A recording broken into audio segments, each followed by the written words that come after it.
Study facilitator ವೀಕ್ಷಕರಿಗೆ ನಮಸ್ಕಾರ. ಇವತ್ತಿನ ವಿಡಿಯೋದಲ್ಲಿ ಹಸು ಅಥವಾ ಗೋವು ವಿಷಯದ ಕುರಿತು 10 ವಾಕ್ಯದ ಪ್ರಬಂಧ ಬರೆಯುವುದನ್ನು ತಿಳಿದುಕೊಳ್ಳೋಣ. ಇನ್ನು ಹೆಚ್ಚಿನ ಎಜುಕೇಷನಲ್ ವಿಡಿಯೋಸ್ಗಾಗಿ ನಮ್ಮ ಚಾನಲನ್ನು ಸಬ್ಸ್ಕ್ರೈಬ್ ಮಾಡಿ. ಮೊದಲನೆಯ ವಾಕ್ಯ, ಹಸು ಒಂದು ಸಾಕು ಪ್ರಾಣಿ. ಹಸು ಒಂದು ಸಾಕು ಪ್ರಾಣಿ. ಮುಂದಿನ ವಾಕ್ಯ, ಇದು ಒಂದು ಸಸ್ಯಾಹಾರಿ ಪ್ರಾಣಿ. ಇದು ಒಂದು ಸಸ್ಯಾಹಾರಿ ಪ್ರಾಣಿ. ಮುಂದಿನ ವಾಕ್ಯ,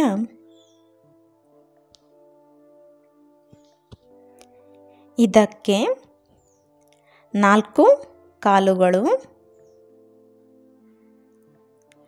2 ಕೊಂಬುಗಳು ಮತ್ತು 1 ಬಾಲವಿದೆ. ಇದಕ್ಕೆ 4 ಕಾಲುಗಳು, 2 ಕೊಂಬುಗಳು ಮತ್ತು 1 ಬಾಲವಿದೆ.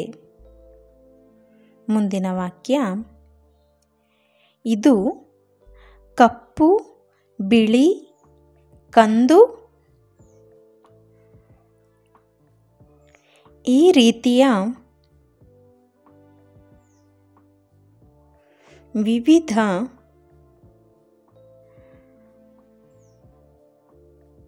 ಬಣ್ಣಗಳಲ್ಲಿ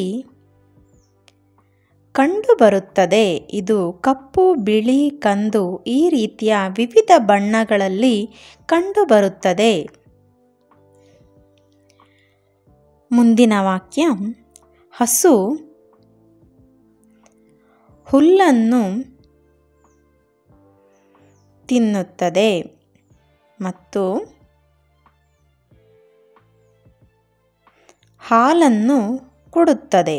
ಹಸು ಹುಲ್ಲನ್ನು ತಿನ್ನುತ್ತದೆ ಮತ್ತು ಹಾಲನ್ನು ಕೊಡುತ್ತದೆ. ಮುಂದಿನ ವಾಕ್ಯ, ಹಸುವನ್ನು ಗೋಮಾತೆ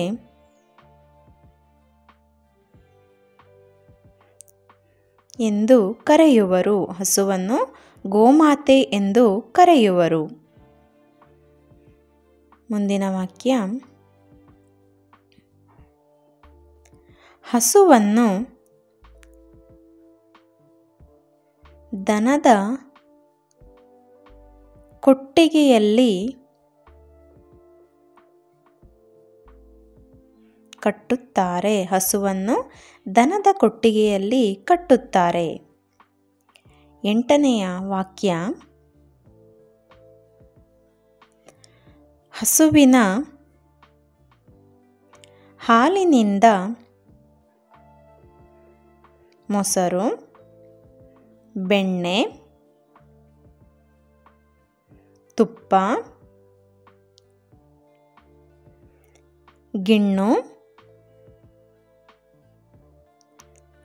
ಪನ್ನೀರು ಮುಂತಾದ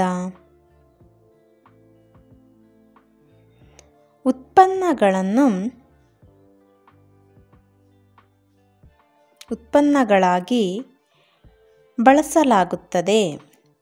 ಹಸುವಿನ ಹಾಲಿನಿಂದ ಮೊಸರು, ಬೆಣ್ಣೆ, ತುಪ್ಪ, ಗಿಣ್ಣು, ಪನ್ನೀರ್ ಮುಂತಾದ ಉತ್ಪನ್ನಗಳಾಗಿ ಬಳಸಲಾಗುತ್ತಿದೆ. ಮುಂದಿನ ವಾಕ್ಯ, ಹಸುವಿನ ಸಗಣಿಯನ್ನು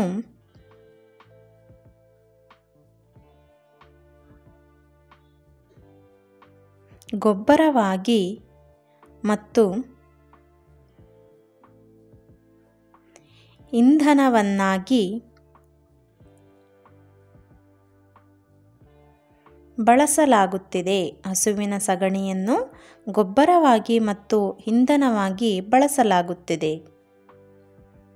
ಕೊನೆಯ ವಾಕ್ಯ, ಹಸುವಿನ 5 ಉತ್ಪನ್ನಗಳಿಂದ ಪಂಚಗವ್ಯವನ್ನು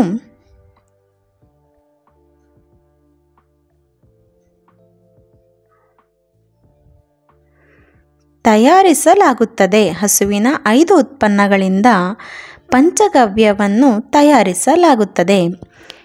ವಿಡಿಯೋ ಇಷ್ಟವಾಗಿದ್ದಲ್ಲಿ ಲೈಕ್ ಮಾಡಿ, ಶೇರ್ ಮಾಡಿ, ಸಬ್ಸ್ಕ್ರೈಬ್ ಮಾಡಿ. ವಿಡಿಯೋ ವೀಕ್ಷಿಸಿದ್ದಕ್ಕಾಗಿ ಧನ್ಯವಾದಗಳು.